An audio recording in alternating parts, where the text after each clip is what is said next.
Namaste, good evening, good morning, good afternoon, all our viewers from across the globe. Welcome to another episode of the show. Before I introduce the guest of the evening, let me introduce to you the moderator for today's episode. And let me put the spotlight on the moderator. Today he is in a very colorful shirt.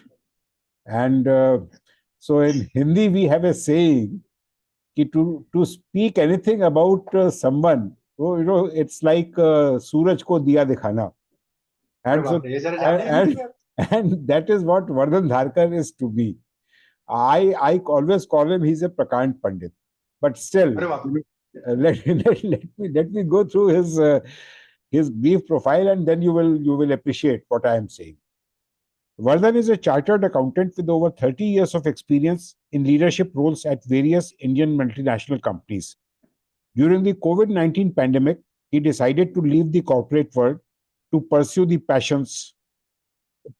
passions, which were learning Sanskrit, studying Bhagavad Gita, understanding our spiritual heritage, as also its relevance to today. And this is what he wants to study and understand. In the past, he has written blogs on various Indian festivals and their relevance to today. His other interests are photography and cooking. He is a strong believer in mental and physical fitness. He aspires to write on our spiritual heritage in the near future. And I have been insisting upon him to write something because he had started writing, and thereafter he is on a kind of a sabbatical. So that's because I realized that. That's because I realized that my knowledge is too little for me to start writing at this stage. So that is another hallmark of a great man, humility. So that's Vardhan Dharkar for you. And now let me bring the spotlight on the. I hope I am recording. Yeah, I am recording. So let me now add the spotlight on our guest of the evening.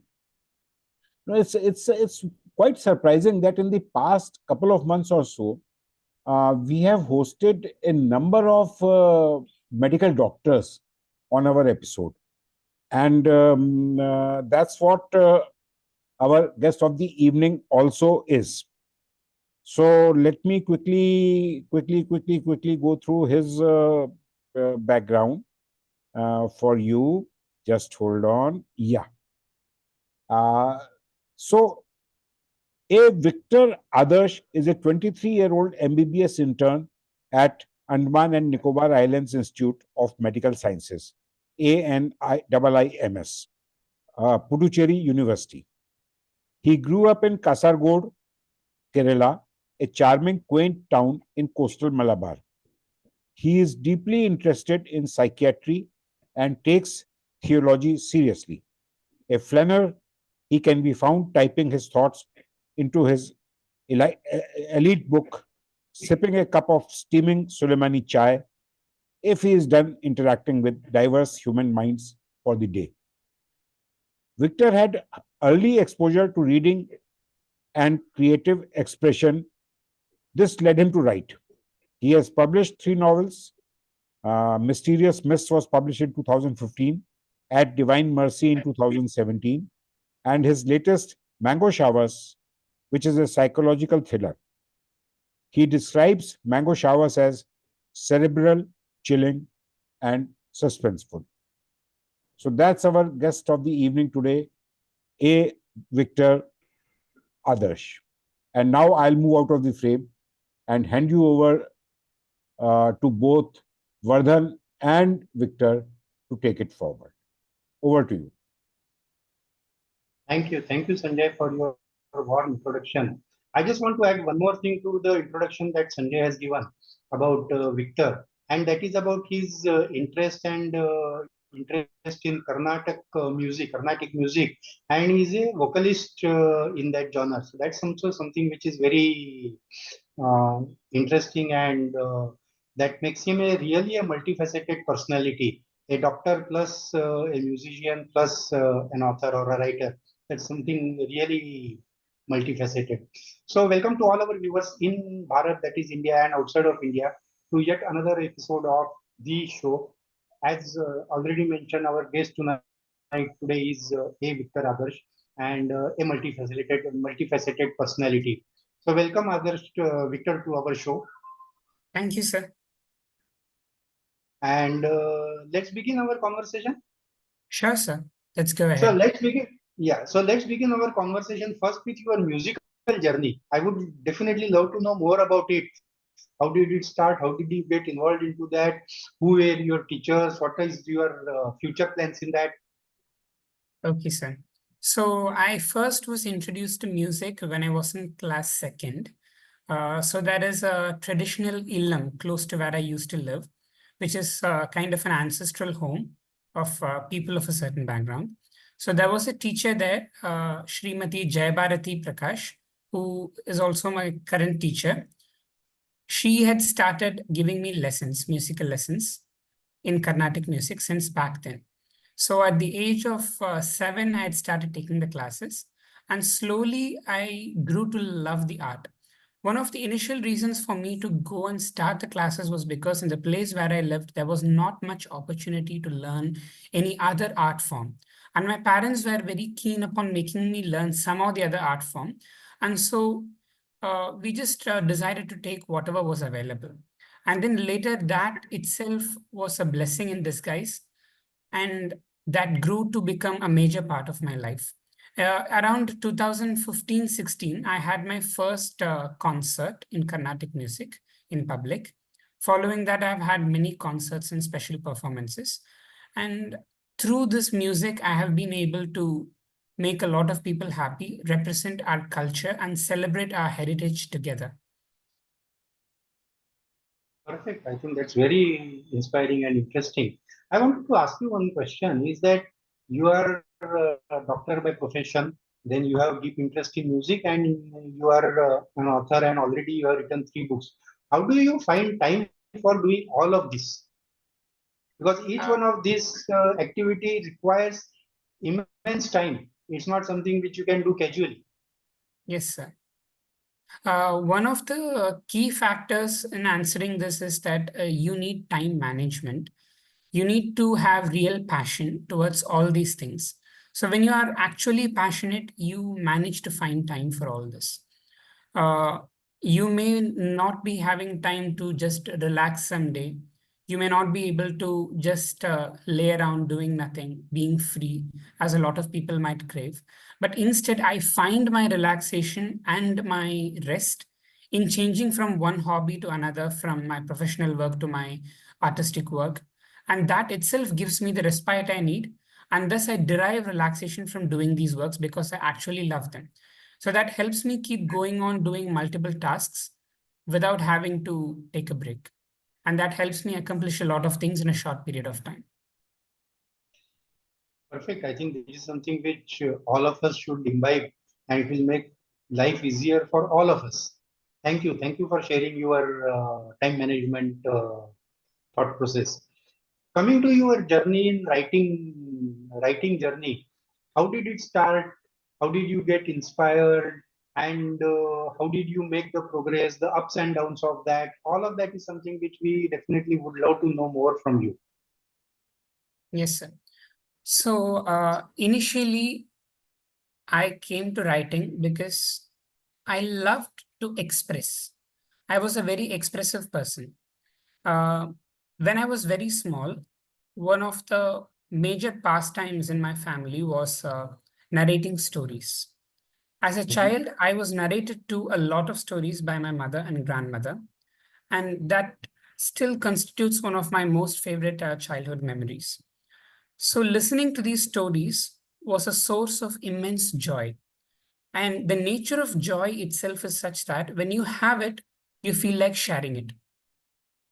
And the best way to share a story is through a book, in my opinion. That leaves a lot of room and space for your own imagination to flourish, for you to create your own visions of every character mentioned, for you to spend time with those characters and actually experience something. And so as I grew up, it was not just listening to stories, it was also reading books. And I spent a lot of time reading that inspired me a lot. And as I was inspired, I wanted to do something with that inspiration, pass on that joy to others. And so I started writing. Initially, I wrote a lot of short stories, novellas, which were not published, but they were taken seriously by my parents, who edited them, gave me corrections, gave me a lot of inputs that helped me actually write a novel for the first time, which got self-published. And then later, a different edition of the novel was published traditionally by a publisher called Agasthyar Noolakam in Tamil Nadu. This was an event that happened in 2014-15. Following this, my second novel got published in 2016 December. That was a much deeper work than the first one. The first novel was about two children encountering a series of mysterious deaths that occur in mist and how they solve the mystery. So the theme of this novel reflected my then inspired thoughts related to how childhood innocence is more powerful than adult awareness and knowledge, and that childhood innocence has some power that we cannot always fathom. That was kind of the overall message of the first book. The second book was about a group of refugees fleeing a war into the tundra, a set in 17th century Russia. I had done a lot of historic background study for that. So this was about how they transform their lives through suffering rather than through blessings, and how the sufferings make them new and make them worthy of greater things. So that was the theme for the second book. And the second book was self-published by Education Publications, who are based in Delhi. My school, Kendriya Vidyalaya number 1, CPCRA Kasaragod, was a great source of support in helping me feel encouraged, showcase my work to people, take it to a lot of people. It gave me a stage to portray what I'm doing and also help me inspire others. The third novel had come much later than these. That came out during the lockdown. I had written the book entirely during the lockdown, and post-lockdown, the book got published. I was represented by literary agent Suhail Mathur, who runs an agency called the Book Bakers Association. So the book bakers represented my work and got a traditional publisher for my novel, The Mango Showers.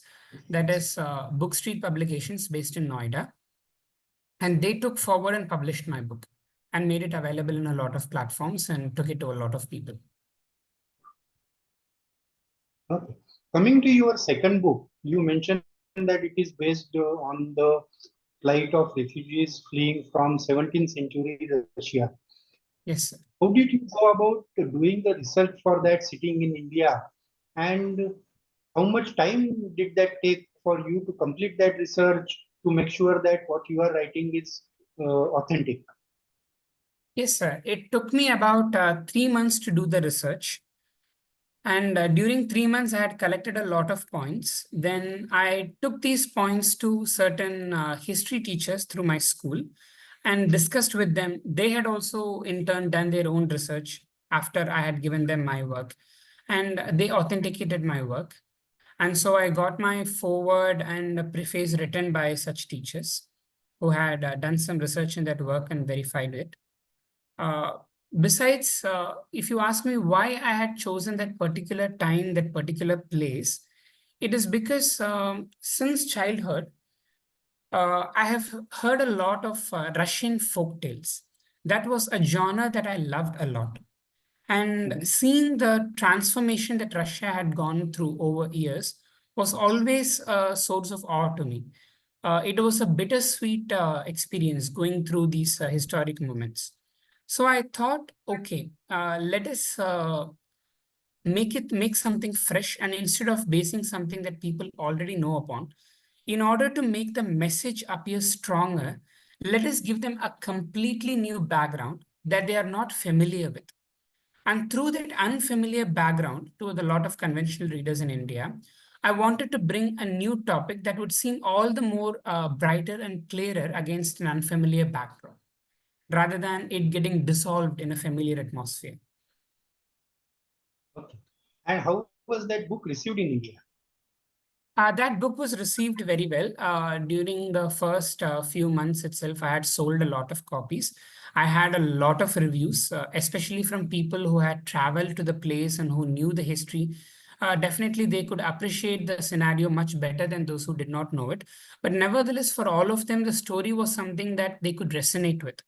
There was a lot of description about nature, life in the tundra in it. So it was like a transporting experience for people to go to a new place, to experience. And they said the vivid descriptions were very well. And that was the first time I had gotten a lot of appreciation for the way I described things. People found it realistic, people found it cinematic. So I decided to make that an essential part of my writing style. So that book was definitely a milestone in my writing journey. Interesting. By any chance, that book was sold in Russia? I don't think so, sir, because the publication was set in such a way that the books could only be sold in Indian subcontinent and neighboring countries. Okay. Okay. Now coming to your latest book, The Mango Showers. If you can talk about that book, what that book is all about, and I also would like to know why this particular title. Okay, sir. So mango showers is a very unique phenomenon in the natural world. Another common name for mango showers is the summer showers. So these showers occur around April during the onset of summer. They come with a lot of thunder and lightning, a lot of dramatism. And when these rains come, they completely transform the landscape in just 2 to 3 days. You feel like monsoon has descended upon you all of a sudden, but then in 2 to 3 days, the summer showers completely stop. And then everything reverts to normal, and it's summer again. And then you have to wait for the long summer to get over before you have monsoon again. But this little change that the mango showers bring is vital for the setting of mango fruit, for the ripening of the mango fruit. So farmers rely upon it. Elsewhere, this also plays an intrinsic role in the cultivation of coffee and certain other crops. So they are also known by other names in different parts of the country. So this book is about how the coming of one person in a the whole book is set in a time period of a single week. So it's all about how the coming of a person to a new environment changes everything. 1 week makes a lot of difference, but at the same time seems like nothing has changed from the outside. So that's why I had chosen this title. Also, this plot is set around the same time when mango showers occur in Kerala. So mango showers also do occur in the plot of the book. Okay. Okay. Maybe you can talk about the book slightly more in detail in terms of the main protagonist, main characters, what the story is all about. Okay. So this book is centered around a character called Anna Zakaria, who is a woman in her early 20s. So her parents are no more, and she is alone as feels like an orphan in this world. She remembers her estranged brother who had lost contact with the family years ago and is living in a different town due to reasons that will be revealed later in the plot. She travels to find him and reunite with him, as he is the only last hope she has in this world. But once she goes and starts living with him temporarily, strange occurrences start happening around her. There is a entity that is dressed up as a Theyyam performer. Theyyam is a very crucial spiritual art form in Kerala, northern Kerala. So this entity dressed up as a Theyyam performer pursues her, tries to attack her, and she feels it is trying to kill her. And this creates a lot of anxiety, but no one else is able to see the creature. No one else is able to relate to her experience or is in a position to validate her. Soon she discovers that they are living in the house of her brother's employer, who has given that home in rent to her brother, who's the tenant. So as she lives in that house, she discovers more and more mysterious details and intriguing factors about his owner, and eventually gets a fancy that he has been killed and his body is buried in that house. And as this plot unwinds, she discovers more and more sinister events. And assuming that her visions could be due to a psychological issue, a psychiatrist, who's another very important character in the whole plot, comes in, Dr. Yasser Rahman. So Yasser comes into the plot and Yasser tries to help her, and his intervention brings about the revelation of more such disturbing plots. We come to know that there is a lot of identity theft. We start questioning who is actually who, what is happening. Is it real, or is it psychological, or is it something that is supernatural? Finally, all these things come to culminate in a well set story, a conspiracy, and how the conspiracy is getting solved. I would not like to talk more, and I am mincing my words here because I do not want to bring out the suspense here, because it's primarily a suspenseful work, and preserving the suspense is important for the integrity of the book. So this is all I can Absolutely. do. Fantastic. And I think it's very interesting and a gripping novel. And our viewers definitely would be now motivated and inspired to read that book. I'm very sure that will happen. Can I make you one request? Is that if you can read one passage from the book without revealing the suspense, of course, that goes without saying. I do not have a copy of the book right now with me, Okay. sir. Is it No. okay if I read a paragraph from the synopsis? Yes, please go ahead. Yes, sir. Just a minute. For our viewers, this is the book that we are talking about.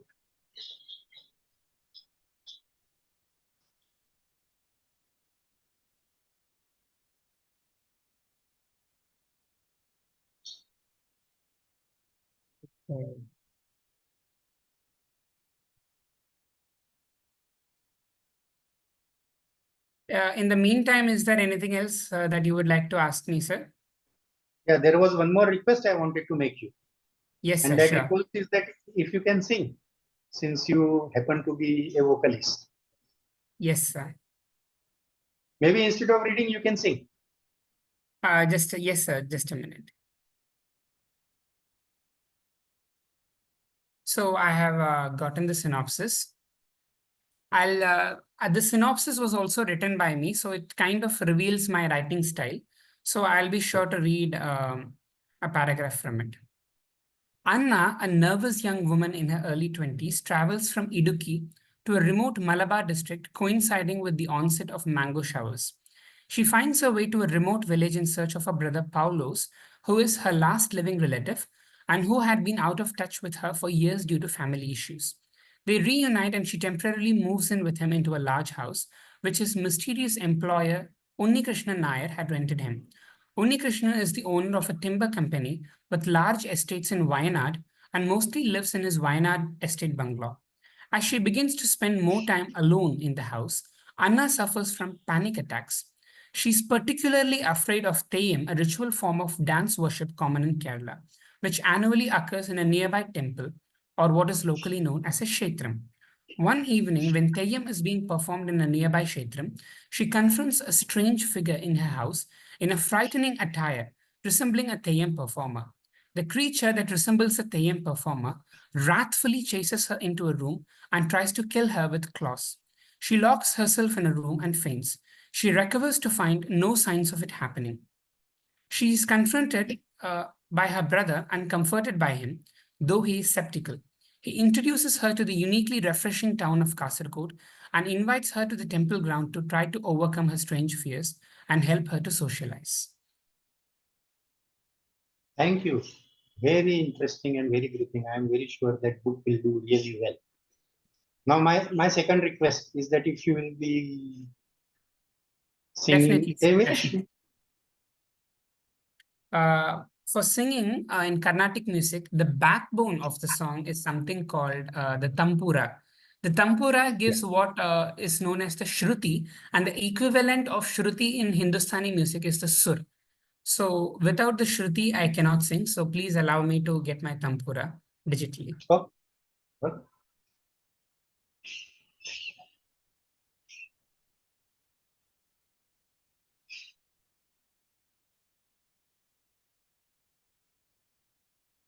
So, Vardhan, we have about another 5 minutes or so, 5-6 minutes. Yeah, yeah.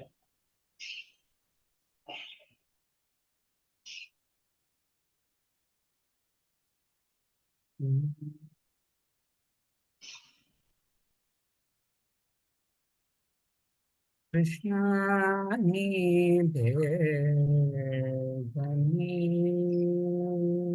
paro. Krishna ni bhegani paro. Begani baro. Mukhavani toro. Begani baro.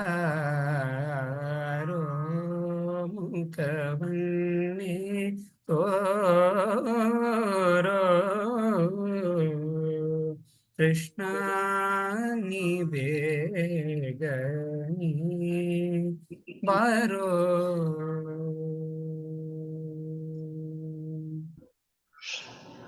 Beautiful. Beautiful. Thank you. Thank you very much. My last question to you is, Yes, what are sir. your future plans?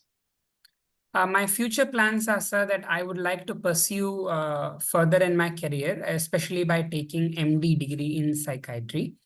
Then I would like to super specialize in adult psychiatry and deal with adult psychiatric problems, because I believe that in our country, one of the most important issues is mental health issues.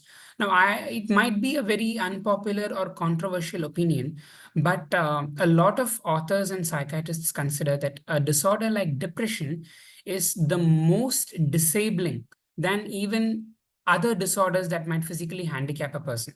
And this contributes to a lot of loss of manpower, workforce, and efficiency all throughout the country. Because what we see in the mental health spectrum is just the tip of the iceberg in the country.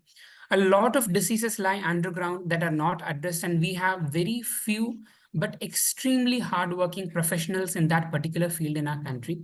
So I would like to join their task force and contribute more to the country by being a good psychiatrist, as well as by pursuing my hobbies that can also be amalgamated with my career and be offered for the betterment of humanity in a holistic way.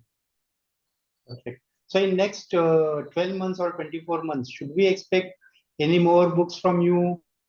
Any more Definitely, sir. compositions I from am you? working on a book currently. It's a series of short stories, all of which are short psychological thrillers. All of these stories are set in different hill stations of the Western Ghats, but this time in the monsoon season. Okay.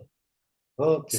that's coming up well, and this book can definitely be relatable to a lot of people who have had difficult times in their lives. And this can also be a psychologically enriching and intriguing work. I hope my readers will like it when it comes out. I'm very sure all of us will look forward to that book and reading that book. So thank you very much, Victor, for being on the show. And let me now hand over the proceedings to Sanjay, who will take it forward from here. Yes, Sanjay, sir. Thank you. you are mute.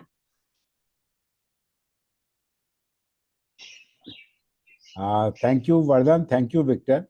It was really a beautiful episode and something, a very different kind of an episode. And your singing made it even, I would say, ethereal. So before I close the episode, let me share uh, a few comments. We have today with us another author, Sachin Kateji. So he shared the message with me only so that he does not disturb the flow of the session.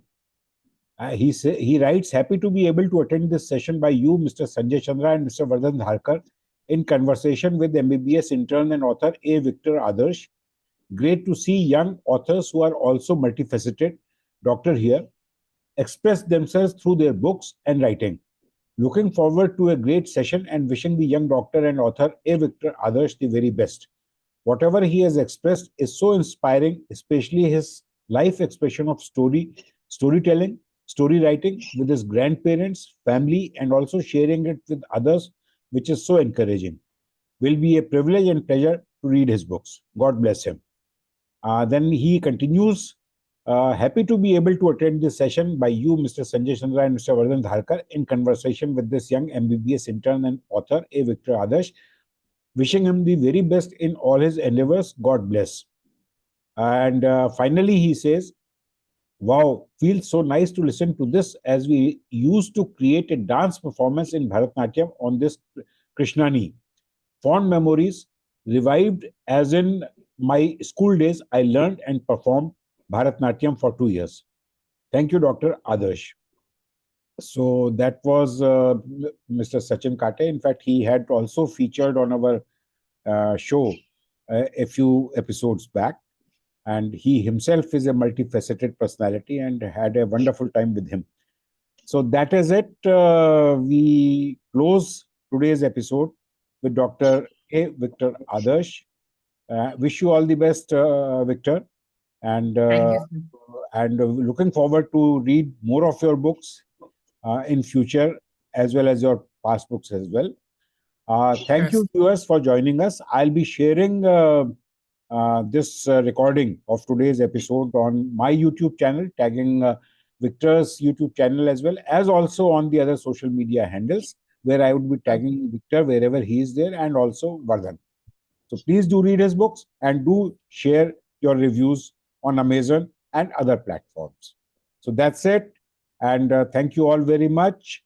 Wishing you all a very happy and enjoyable Sunday evening. Looking forward to Thank you. meeting you all again. Thank you. Namaskar.